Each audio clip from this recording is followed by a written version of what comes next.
இந்திய அணியின் தென் ஆப்பிரிக்க சுற்றுப்பயணத்தில் தற்பொழுது 2 போட்டிகள் கொண்ட டெஸ்ட் தொடரில் ரோஹித் சர்மா தலைமையில் முதலில் விளையாடிய போட்டியில் இன்னிங்ஸ் தோல்வி அடைந்தது. நடப்பு டெஸ்ட் தொடர் 2 போட்டிகள் கொண்ட தொடராக நடக்கின்ற காரணத்தினால் இந்திய அணி முதல் போட்டியில் தோல்வி அடைந்துவிட்டதால் இனி இந்திய அணியால் தொடரை வெல்ல முடியாது. அடுத்த போட்டியை வென்றால் மட்டுமே தொடரை சமன் செய்யவும் முடியும். எனவே இந்திய அணி இந்த தொடரில் மிகவும் கடினமான சூழ்நிலையில் இருக்கிறது. முதல் டெஸ்ட் போட்டியில் கேப்டனாக ரோஹித் சர்மாவின் வியூகங்கள் சூழ்நிலைக்கு ஏற்றது போல் அமையாதது பெரிய விமர்சனமானது. தீங்கல்கள் ஷார்ட் பந்துகளில் பலவீனம் கொண்டவர் என்றாலும் ரோஹித் சர்மா அதை சரிவர பயன்படுத்திக் கொள்ளவில்லை. இதனால் அவரது கேப்டன் பதவியும் ஆபத்தில் இருக்கிறது என்று கூறலாம். இரண்டாவது டெஸ்ட் போட்டிக்கான இந்திய அணியின் பிளேயிங் 11ஐ பொறுத்தவரையில் பேட்டிங் யூனிட்டில் பெரிய மாற்றங்களை செய்ய வேண்டிய அவசியம் இருக்காது. ஏனென்றால் வெளியில் இன்னும் அறிமுகமாகாத அபிமன்யு ஈஸ்வரன் மட்டுமே இருக்கிறார்.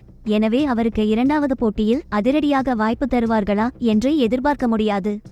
அதே சமயத்தில் இந்திய அணியின் பவுலிங் யூனிட்டில் 2 மாற்றங்களை செய்தாக வேண்டிய கட்டாயத்தில் கேப்டன் ரோஹித் சர்மா மற்றும் தலைமை பயிற்சியாளர் ராகுல் டிராவிட் இருவரும் இருக்கிறார்கள். தென் ஆப்பிரிக்கா ஆடுகளங்களில் பவுன்ஸ் அதிகமாக இருக்கும் என்கின்ற காரணத்தினால் தனது உயரத்தின் காரணமாக வாய்ப்பு பெற்ற பிரசித் கிருஷ்ணா சரிவர அதை பயன்படுத்திக் கொள்ளவில்லை.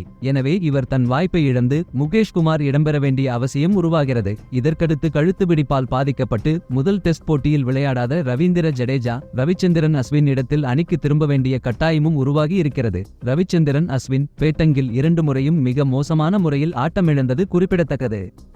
எனவே இந்திய அணி இந்த 2 மாற்றங்களை செய்து களம் இறங்கும் என்று எதிர்பார்க்கப்படுகிறது. இரண்டாவது டெஸ்ட் போட்டிக்கான உத்தேச இந்திய பிளேயிங் 11 வாங்க பார்க்கலாம். ரோஹித் சர்மா, ஜெய்ஸ்வால், சுமன் கில், விராட் கோலி, ஸ்ரேயாஸ் ஐயர், KL ராகுல், ரவீந்திர ஜடேஜா, சர்துல் தாக்கூர், பும்ரா, முகமது சிராஜ் மற்றும் முகேஷ்குமார். நன்றி வணக்கம். இந்த வீடியோவுக்கு ஒரு லைக் மட்டும் பண்ணிட்டு அடுத்த வீடியோ பாருங்களேன்.